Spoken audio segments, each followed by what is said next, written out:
ಇವತ್ತಿನ ದಿನ ರಾಜ್ಯ ಸರ್ಕಾರದ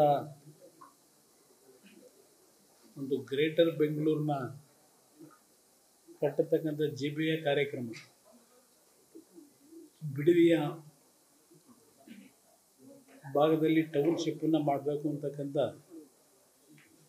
ಸರ್ಕಾರದ ತೀರ್ಮಾನದ ಬಗ್ಗೆ ಕಳೆದ 2-3 ತಿಂಗಳಿಂದ ರೈತರು ಪ್ರತಿಭಟನೆಯನ್ನು ನಿರಂತರವಾಗಿ ನಡೆಸ್ತಾ ಇದ್ದಾರೆ. ಅವರ ಹತ್ರ ನಾನು ಸರ್ಕಾರಕ್ಕೆ ಹೇಳ್ತಕ್ಕಂಥದ್ದು, ನನ್ನ ಕಾಲದಲ್ಲಿ ಇದು ತೀರ್ಮಾನ ಆಗಿದ್ದು ಅಂತ ಹೇಳಿ ನನ್ನ ಹೆಸರನ್ನ ಶೆಲ್ಟರ್ನ ತಗೊಳ್ಳೋದು ಅವಶ್ಯಕತೆ ಇಲ್ಲ. ಅವರು ನನ್ನ ಕಾಲದಲ್ಲಿ ತೆಗೆದುಕೊಂಡಂಥ ತೀರ್ಮಾನಗಳೇ ಬೇರೆ, ಈಗಿನ ಸರ್ಕಾರದಲ್ಲಿ ಅವರು ತೆಗೆದುಕೊಳ್ಳಿಕ್ಕೆ ಹೊರಟಿರೋ ತೀರ್ಮಾನಗಳೇ ಬೇರೆ. ಅವತ್ತಿನ ದಿನಗಳಲ್ಲಿ ಭೂಮಿಯ ಬೆಲೆ ಅಂತ ದೊಡ್ಡ ಮಟ್ಟದಲ್ಲಿ ಇರಲಿಲ್ಲ. ಇವತ್ತು ಅವರೇ ಕೇಂದ್ರ ಸರ್ಕಾರದಲ್ಲಿ ತಂದಿರತಕ್ಕಂಥ ಕಾನೂನು ಪ್ರಕಾರ ಯಾವುದಾದರೂ ಭೂಸ್ವಾಧೀನವನ್ನು ಅಭಿವೃದ್ಧಿಗೆ ವಶಪಡಿಸ್ಕೊಳ್ಳೋದಾದರೆ 2013ರ ತೀರ್ಮಾನ ಕಾಂಗ್ರೆಸ್ ಸರ್ಕಾರದಲ್ಲಿ ಏನು ಮಾಡಿದ್ದಾರೆ, ಆ ಲೆಕ್ಕಾಚಾರಕ್ಕೆ ಹೋದರೆ ಇವತ್ತೇನು 9,000 ಎಕರೆ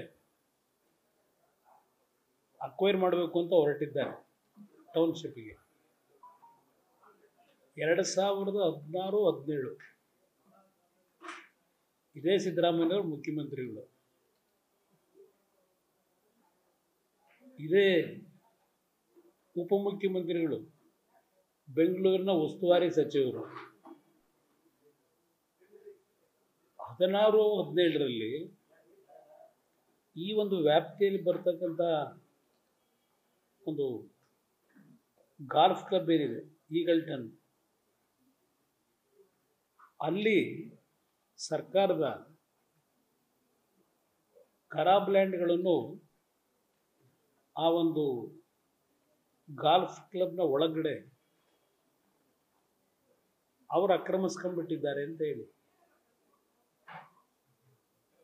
3 DC-ಗಳು 3 ವರದಿ ಕೊಡ್ತಾರೆ.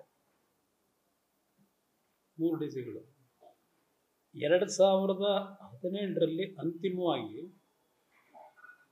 ಸ್ಕ್ವೇರ್ ಫೀಟ್ ಲೆಕ್ಕದಲ್ಲೇನೋ ಮಾಡ್ಕೊಂಡ್ರು ಅಂತ ಕಾಣಿಸುತ್ತೆ. ಯಾಕೆಂದರೆ 2013 ನಾನು ಅಲ್ಲಿ ಲೋಕಸಭಾ ಸದಸ್ಯನೇನಿದೆ, ರಾಜೀನಾಮೆ ಕೊಟ್ಟೆ. ರಾಜೀನಾಮೆ ಕೊಟ್ಟ ನಂತರ ಉಪಚುನಾವಣೆ ನಡೀತು. ಆ ಉಪಚುನಾವಣೆಯಲ್ಲಿ ಈ ಉಪಮುಖ್ಯಮಂತ್ರಿಗಳ ತಮ್ಮನೇ ಗೆದ್ದಿದ್ರು. ಅವರ ಬೆಂಬಲಿಗರೊಂದಿಗೆ ಗಾಲ್ಫ್ ಕ್ಲಬ್ಗೆ ಊಟಕ್ಕೆ ಹೋದರು. ಊಟ ಮಾಡಿ ಹೊರಡಬೇಕಾದ್ರೆ ಬಿಲ್ ಏನು ತಂದು ಕೊಡ್ತಾರೆ ಗಾಲ್ಫ್ ಕ್ಲಬ್ನವರು, 98,000 ಬಿಲ್ ಕೊಟ್ಟಿರ್ತಾರೆ. ಆ 98,000 ಬಿಲ್ಲನ್ನು ನೋಡಿ ಉಪಮುಖ್ಯಮಂತ್ರಿಗಳು, ಈಗಿನ ಉಪಮುಖ್ಯಮಂತ್ರಿ ದುಡ್ಡು ಕೊಡ್ತಾರೆ ಬ್ಯಾಗಿಂದ ತೆಗೆದು, ನನಗೆ 98,000 ಬಿಲ್ ಮಾಡ್ತೀಯ, ಕಲಿಸ್ತೀನಿ ಬುದ್ಧಿನ ಅಂತ ಹೇಳಿ ಅವರ ಶಿಷ್ಯಂದ್ರಗಳ ಜೊತೆ ಚರ್ಚೆ ಮಾಡಿ ಪಾಪ ಹೋದರು.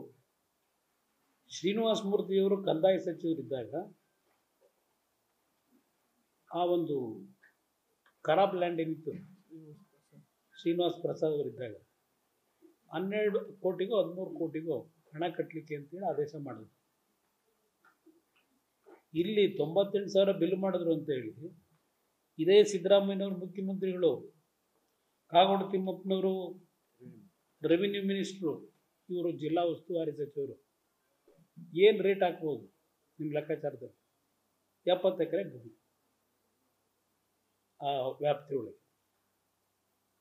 ಯಾವ ರೇಟ್ ಆಗಿರ್ಬೋದು ನೀವು ಯೋಚನೆ ಮಾಡಿ. 984 ಕೋಟಿ ಆ 70 ಎಕರೆ ವ್ಯಾಲ್ಯೂ ಅಂತ ಹೇಳಿ ಕಟ್ಟಿ ಕ್ಯಾಬಿನೆಟ್ ಡಿಸಿಷನ್ ತಗೋತಾರೆ. 984 ಕೋಟಿ.